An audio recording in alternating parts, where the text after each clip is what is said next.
Mon ex-mari et moi nous sommes croisés dans le couloir de l'hôpital juste après mon accouchement. Félicitations, a-t-il dit, mais il est devenu pâle en voyant mon nouveau mari à côté de moi. Sans un mot de plus, il s'est enfui comme s'il avait vu un fantôme. Quelques secondes plus tard, mon téléphone a vibré. Un message de mon ex-mari, divorce-le maintenant. Cet homme est... Avant de commencer l'histoire, n'oubliez pas de laisser un like et de vous abonner à la chaîne pour voir plus d'histoires comme celle-ci. Je m'appelle Rachel. Je suis rédactrice indépendante et je travaille à domicile. En ce moment, je suis enceinte de 9 mois et j'ai hâte de rencontrer mon bébé. Mon mari, David, est directeur commercial dans une entreprise informatique. Nous sommes mariés depuis 2 ans et chaque jour est rempli de bonheur. Mais le chemin pour en arriver là n'a pas été facile. Il y a 8 ans, j'étais marié à quelqu'un d'autre. Mon ex-mari, Michael, était cadre dans une grande société financière, et même à l'époque, il ne vivait que pour son travail. Quand nous nous sommes mariés, j'avais été séduite par son sérieux et sa sincérité. Je croyais sincèrement que nous construirions une vie merveilleuse ensemble. Mais la réalité a été tout autre. Michael quittait la maison à 7 heures tous les matins et ne rentrait pas avant 1 heure du matin. Le week-end, il avait des dîners d'affaires et des parties de golf. Il n'était presque jamais à la maison. Je passais mes journées seul dans notre grande maison, à dîner devant la télévision. Je me plaignais parfois à mes amis. C'est comme si j'étais marié à moi-même, disais-je. J'ai supporté ça pendant 3 ans. Mais un jour, j'ai vu une photo apparue sur le smartphone de Michael. Il était là, l'air très proche d'une femme que je n'avais jamais vue. Il se tenait bras dessus, bras dessous dans ce qui ressemblait au hall d'un hôtel. J'ai senti mon cœur se glacer. Tout ce en quoi je croyais s'est effondré d'un seul coup. Quand je l'ai confronté avec cette photo, Michael n'a cherché aucune excuse. Il a juste paru épuisé et a dit « Je suis désolé ». Ce fut la fin. Nous avons signé les papiers du divorce et avons suivi des chemins différents. Après le divorce, nous n'avons eu aucun contact. Il faisait simplement partie de mon passé. 1 an après la séparation, j'étais plongé dans une profonde solitude. Mes amis s'inquiétaient pour moi, mais les blessures de mon cœur ne guérissaient pas facilement. Un jour, alors que je prenais un café dans mon établissement habituel, un homme à la table voisine a gentiment engagé la conversation. C'était David. « Vous avez traversé beaucoup de choses. Vous n'êtes pas seul, m'a-t-il dit. » Ces mots m'ont fait monter les larmes aux yeux. David n'a rien demandé. Il s'est contenté de m'écouter. « Revoyons-nous ce week-end » a-t-il proposé. En tant qu'ami, il m'a soutenu. Finalement, nous sommes tombés amoureux. David était l'homme idéal que j'avais toujours imaginé. Même quand il était débordé de travail, il s'assurait toujours de rentrer tôt. Chaque soir, au dîner, il me demandait « Rachel, comment s'est passée ta journée ?» Après que je suis tombée enceinte, il est devenu encore plus attentionné. Chaque fois que j'essayais de soulever quelque chose de lourd, il prenait immédiatement le relais. Quand je souffrais de nausées matinales, il me frottait le dos. Je sentais vraiment que j'avais enfin trouvé le vrai bonheur. Mais il y avait une petite chose qui me dérangeait. David évitait toute mention de Michael. Au début, je n'y ai pas prêté beaucoup d'attention. Bien sûr, je voulais oublier mon ex-mari. Mais récemment, lorsqu'une amie a mentionné qu'elle avait croisé Michael par hasard, l'expression de David s'est durcie. « Tu ferais mieux de l'oublier », a-t-il dit, d'un ton un peu sec. « Il doit juste s'inquiéter pour moi, ai-je pensé. Il ne veut pas que je reste attaché au passé. » David est une personne si prévenante. Le bébé a bougé dans mon ventre. Bientôt, nous allions nous rencontrer. David, le bébé et moi. Notre nouvelle vie de famille allait commencer. Un avenir heureux était à portée de main. Le passé n'avait plus d'importance. J'avais David. C'était suffisant. 3 jours avant la date prévue de mon accouchement, vers 2 heures du matin, je me suis réveillé avec une douleur sourde dans le bas-ventre. Au début, j'ai cru que je l'imaginais, mais quelques minutes plus tard, la même douleur m'a de nouveau frappé. C'était le début du travail. J'ai secoué l'épaule de David qui dormait à côté de moi. « J'ai mal. Réveille-toi. » Il a sursauté et s'est levé d'un bond. « Ça va aller. Allons tout de suite à l'hôpital. Reste calme, Rachel. » Sa voix était calme et assurée, et cela seul m'a aidé à me détendre un peu. Sans paniquer, David a attrapé le sac d'hôpital que nous avions préparé et a soutenu mon bras. Quand nous sommes montés dans la voiture, une autre vague de douleur m'a submergé. J'ai crié involontairement. David a saisi le volant d'une main et m'a tenu la main de l'autre. On y est presque. Tiens bon. Sa main était chaude, apaisant mes tremblements. Quand nous sommes arrivés à l'hôpital, le personnel a immédiatement apporté un fauteuil roulant. David est resté à mes côtés jusqu'à la salle d'accouchement. Ça va aller. Tu vas bientôt voir le bébé, n'arrêtait-il pas de me dire. Une fois dans la salle, les contractions se rapprochaient de plus en plus. La douleur dépassait tout ce que j'avais pu imaginer, et je criais sans cesse. L'infirmière parlait doucement. Encore un petit effort. Vous pouvez y arriver. Mais la douleur était impitoyable, arrivant par vagues. David continuait de me tenir la main. Tu peux le faire, Rachel. Tu vas bientôt voir le bébé. Je sais que tu en es capable. Sa voix était mon seul point d'ancrage. Combien de temps s'était écoulé? Ces heures me parurent une éternité. J'ai entendu la voix du médecin. Encore une poussée. Vous pouvez le faire. J'ai rassemblé mes dernières forces. Et puis, le cri du bébé a rempli la pièce. C'est un petit garçon en pleine santé, a dit le médecin. Ils ont posé le bébé sur ma poitrine. Si petit, si chaud. Je n'aurais jamais cru que quelque chose dans ce monde pouvait être si précieux. Les larmes coulaient sur mon visage et ne s'arrêtaient pas. David pleurait aussi. Merci, Rachel. Merci beaucoup. Le bébé a été rapidement emmené à la nurserie. L'infirmière a expliqué que c'était pour des examens. J'étais épuisé mais rempli de bonheur. Quand on m'a installé dans une chambre privée, j'ai senti toutes mes forces m'abandonner. David m'a embrassé le front. Je vais sortir un petit moment. Je vais chercher quelque chose dont nous avons besoin. Tes boissons préférées, des encas. Veux-tu autre chose? Non, ça va. Merci, ai-je répondu. J'aurais vraiment voulu qu'il reste, mais sa prévenance me rendait heureuse. Fais attention. Après qu'il eut quitté la chambre, le silence s'est installé. Dehors, il faisait encore nuit. Je me suis allongé et j'ai fermé les yeux. L'épuisement de l'accouchement m'a frappé d'un coup, et je me suis endormi immédiatement. Depuis combien de temps dormais-je? Quand je me suis réveillé, il faisait jour dehors. Le soleil du matin inondait la chambre. J'ai regardé l'horloge. Il était déjà plus de 8 heures. David n'était toujours pas revenu. En regardant la chaise vide à côté du lit, j'ai senti une pointe d'anxiété. Pour de simples courses, il était parti depuis un bon moment. Mais c'était encore le début de la matinée. Peut-être avait-il du mal à trouver des magasins ouverts. Je me suis dit que j'avais soif. Il y avait une carafe d'eau sur la table de chevet, mais elle était vide. Je devais aussi aller aux toilettes. J'ai pensé à appuyer sur le bouton d'appel, mais peut-être que marcher un peu me ferait du bien. Juste à ce moment-là, j'ai entendu frapper à la porte. Une infirmière est entrée. « Bonjour. Avez-vous bien dormi? » « Oui, merci, ai-je répondu. Votre bébé va très bien. Tous les tests sont bons. Nous l'amènerons dans votre chambre plus tard. » L'infirmière a souri gentiment. « Votre mari est-il déjà revenu? » Pas encore. Il est parti faire des courses, ai-je dit. Je vois. Peut-être a-t-il eu un imprévu. Pouvez-vous le joindre? Oui, j'essaierai de l'appeler plus tard, ai-je répondu, bien qu'un léger malaise se propageait dans ma poitrine. David avait toujours son portable sur lui. S'il s'était passé quelque chose, il m'aurait contacté. Après le départ de l'infirmière, j'ai pris mon téléphone. J'ai commencé à appeler David, mais je me suis arrêté. Il devait être en train de conduire. Je ne voulais pas qu'il ait un accident. Je vais aller aux toilettes, ai-je décidé. Lentement, je suis sorti du lit. Mon corps était encore douloureux, mais je pouvais réussir à marcher. J'ai quitté la chambre et j'ai commencé à avancer dans le couloir. Le couloir était silencieux. Peut-être parce qu'il était encore tôt. Il n'y avait presque personne. J'ai marché lentement, cherchant le panneau des toilettes. Et puis j'ai vu un homme marcher vers moi depuis l'autre bout du couloir. Mon cœur a failli s'arrêter. C'était Michael. Mon ex-mari, Michael, marchait vers moi. Un son m'a échappé. Il m'a remarqué aussi. Il s'est arrêté net, l'air surpris. « Rachel » a-t-il dit mon nom. « Qu'est-ce que tu fais ici ?» Nous sommes restés là, au milieu du couloir, à nous regarder. Cela faisait 5 ans. Michael avait l'air un peu plus mince. Il portait toujours un costume, mais il semblait plus fatigué qu'avant. « Tu viens d'avoir un bébé ?» a dit Michael. « Félicitations. »« Merci » ai-je répondu.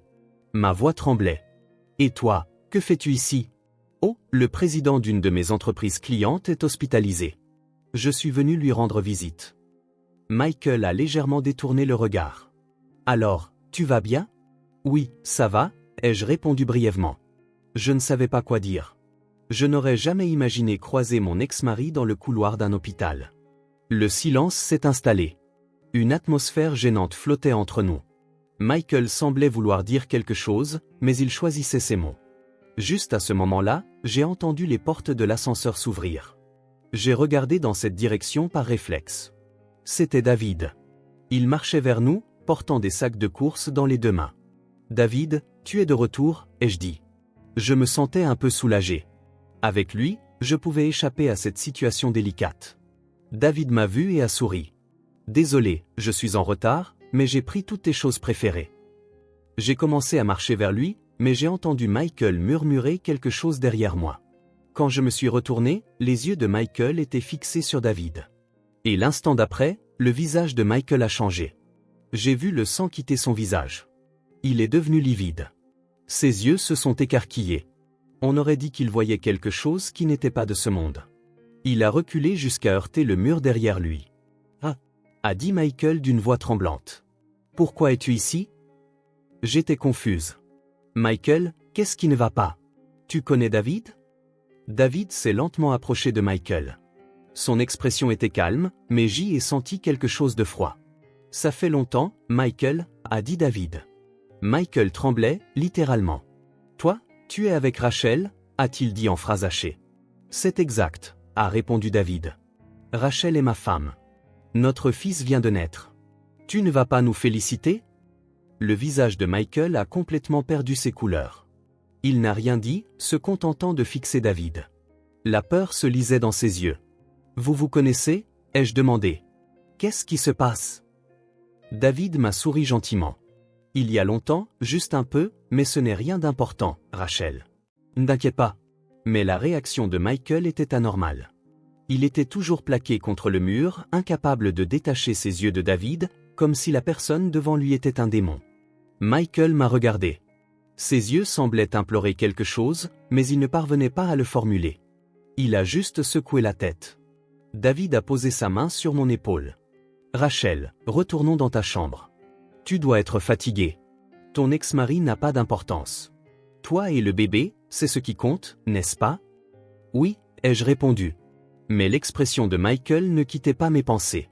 Juste à ce moment-là, Michael s'est mis à courir. Il nous a tourné le dos et s'est enfui dans le couloir. « Michael, attends » ai-je crié, mais il n'a pas regardé en arrière. Il a tourné à un coin et a disparu de notre vue. « Qu'est-ce que c'était que ça » ai-je marmonné. « Qui sait » a dit David. « Mais ne t'en fais pas.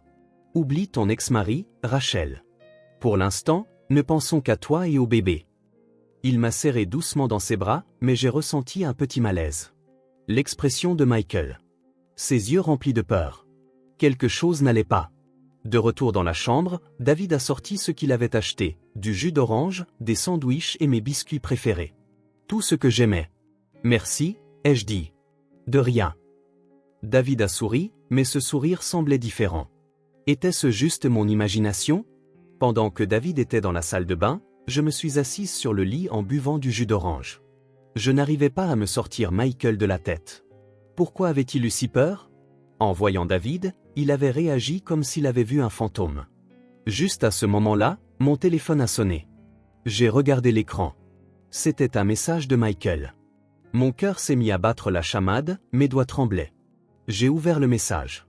Il n'y avait qu'une seule ligne écrite. « Divorce de lui immédiatement. Cet homme est dangereux. » J'ai eu le souffle coupé. « De quoi tu parles, Michael ?» J'ai relu le message, mais le contenu était le même. « Divorce de lui immédiatement. Cet homme est dangereux. » Qu'est-ce que ça veut dire ? ai-je murmuré. David est dangereux. Ce n'est pas possible. C'est le mari parfait. Toujours gentil. Me faisant toujours passer en premier. Mais l'expression de Michael m'est revenue en mémoire. Ses yeux remplis de peur, son visage exsangue. Il avait réagi comme si la personne en face de lui voulait le tuer. J'ai entendu la porte de la salle de bain s'ouvrir. David revenait. J'ai rapidement caché mon téléphone. « Qu'est-ce qui ne va pas, Rachel ? Tu n'as pas l'air bien » a demandé David avec inquiétude. « Non, ça va. Juste un peu fatigué » ai-je menti. David a posé sa main sur mon front. « Pas de fièvre. Tu devrais te reposer un peu. Je reste ici. » « Merci » Ai-je répondu, mais mon cœur battait toujours à tout rompre. David s'est assis sur une chaise et a commencé à lire un magazine. Il semblait être comme d'habitude. Gentil, calme, le mari parfait. Mais je ne pouvais pas chasser le message de Michael de mon esprit. Cet homme est dangereux. J'ai serré mon téléphone. Que savait Michael? Pourquoi avait-il envoyé ce message? J'ai de nouveau regardé David. Il lisait le magazine, me souriant de temps en temps. Rien de différent de d'habitude. Mais quelque chose clochait. Je ne savais toujours pas quoi. Mon téléphone a de nouveau sonné. Le nom de Michael est apparu à l'écran. J'ai hésité un instant. David a levé les yeux de son magazine. Qui est-ce? J'étais à court de mots. Une amie. Je sors juste une minute. Alors que je me dirigeais vers le couloir, David s'est levé. C'est bon. Tu peux parler ici. Non, c'est une conversation entre filles, ai-je dit avec un sourire forcé. Je reviens tout de suite. David a eu l'air un peu méfiant mais s'est rassis. Bon, d'accord alors. Je me suis précipité dans le couloir. Quand j'ai répondu, j'ai entendu la voix pressante de Michael. Rachel, écoute-moi calmement. Michael, c'est quoi cette histoire de message? Que veux-tu dire par David est dangereux? Michael a commencé à dire puis s'est étranglé avec ses mots. Il s'est approché de toi pour se venger. De quoi tu parles? Ça n'a aucun sens. Juste à ce moment-là, l'appel a été coupé. Michael, ai-je crié, mais la communication avait pris fin. Quelques secondes plus tard, un numéro inconnu a appelé. J'ai répondu avec appréhension et c'était la voix de Michael. Allô, Rachel. C'est Michael. J'appelle d'un autre téléphone. Le dernier, il l'a probablement coupé. Tu veux dire David? Pourquoi utilises-tu un autre téléphone? Écoute-moi. Ce que je vais te dire est peut-être difficile à croire, mais c'est la pure vérité. La voix de Michael tremblait. Je me suis appuyé contre le mur du couloir. Dis-moi. David était un de mes camarades de classe au lycée. Quoi? Ai-je halté? Un camarade de classe. Oui. Et moi, a poursuivi Michael, choisissant ses mots avec soin, j'ai fait quelque chose de terrible. C'est la partie la plus honteuse de mon passé. Qu'as-tu fait? Je l'ai harcelé de manière terrible. Harcelé, ai-je répété. Mon esprit tourbillonnait. Chaque jour, je le frappais, je lui prenais son argent, je ne le traitais pas comme un être humain. La voix de Michael semblait douloureuse. Je l'humiliais devant toute la classe. Je l'enfermais dans les toilettes, je lui faisais mettre la tête dans les poubelles. J'étais sans voix. Michael avait fait ça. J'étais le pire. Vraiment, le pire. Après le lycée, je l'ai regretté depuis. J'ai même suivi une thérapie, mais je n'ai jamais eu l'occasion de m'excuser auprès de lui. Je ne savais pas comment le contacter. Alors, quel est le rapport avec David et moi? Tu te souviens il y a 3 ans, quand tu avais des difficultés dans notre mariage? Je me souviens que tu travaillais tout le temps et que j'étais seul. Pendant cette période, j'étais très occupé. On m'avait confié un grand projet et il y avait des jours où je ne pouvais pas rentrer à la maison. Mais Rachel, Michael a pris une profonde inspiration. Ce n'est pas une coïncidence si David s'est approché de toi à ce moment-là. Qu'est-ce que tu racontes? Tout était planifié. Il a ciblé le moment où j'étais submergé de travail et s'est approché de toi. Il t'a ciblé quand tu étais seul et blessé. Ce n'est pas possible, j'ai secoué la tête. David est une personne gentille. Nous nous sommes rencontrés par hasard dans un café quand j'étais au plus bas. Ce n'était pas un hasard, la voix de Michael était pleine de certitude. Il m'observait depuis des années. Ma vie, mon travail, mon mariage. Il savait tout. Et il a attendu que tu sois au plus vulnérable pour s'approcher de toi. J'avais la tête qui tournait. Je ne peux pas y croire. Ce n'est pas possible. Et cette photo, a dit Michael. La photo? Ai-je murmuré. Celle à l'hôtel avec cette femme. C'était un montage. Je ne t'ai jamais trompé.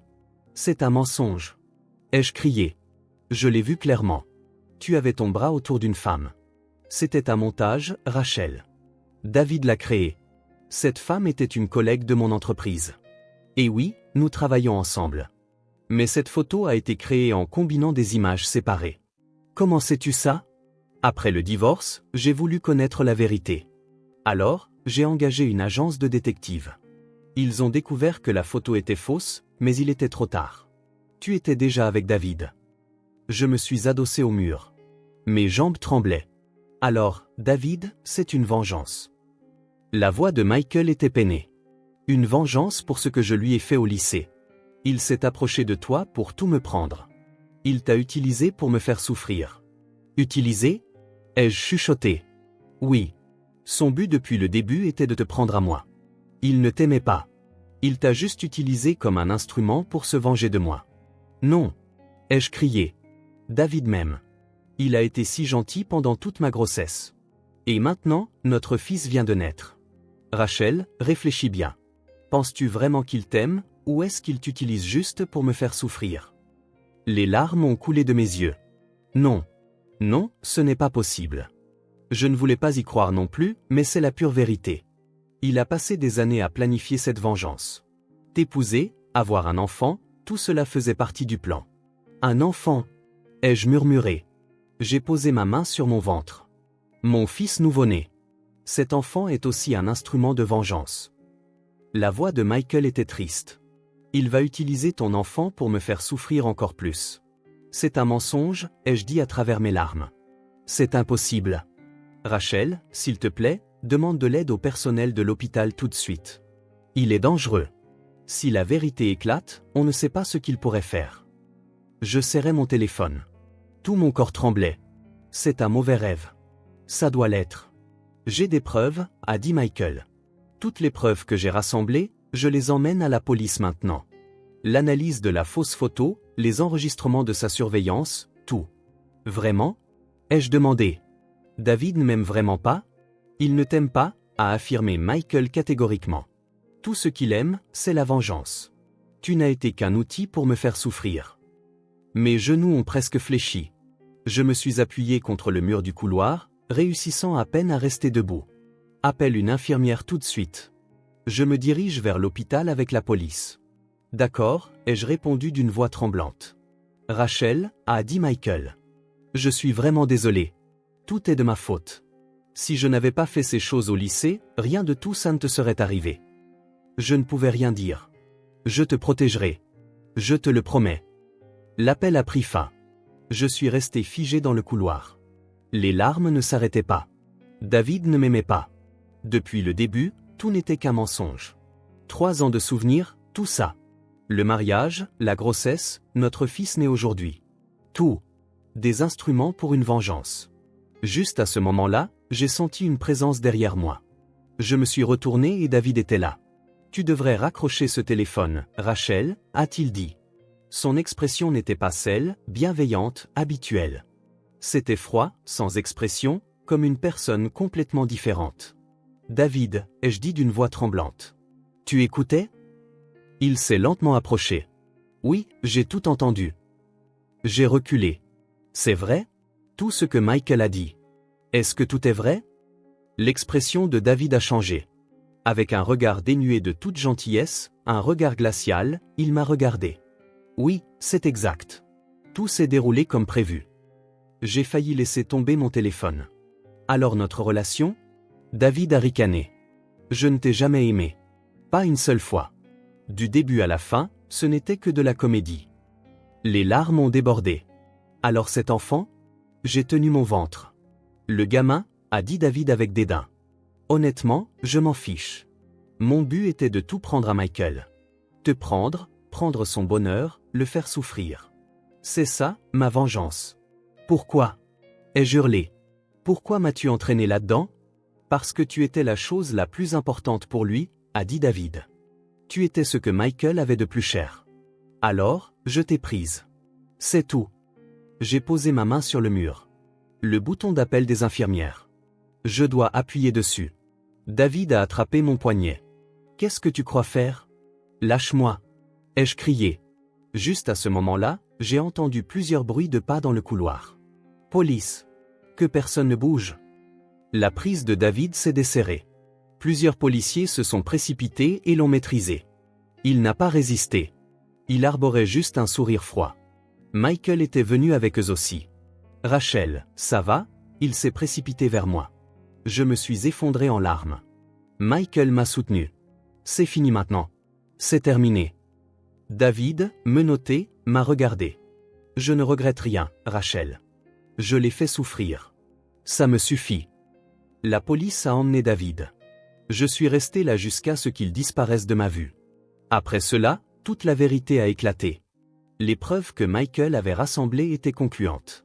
L'analyse de la fausse photo, les traces de la surveillance de David, un carnet avec des plans pour m'approcher. Tout avait été préparé pour sa vengeance. David a été accusé de fraude et de harcèlement. Au procès, il a parlé de sa haine pour Michael.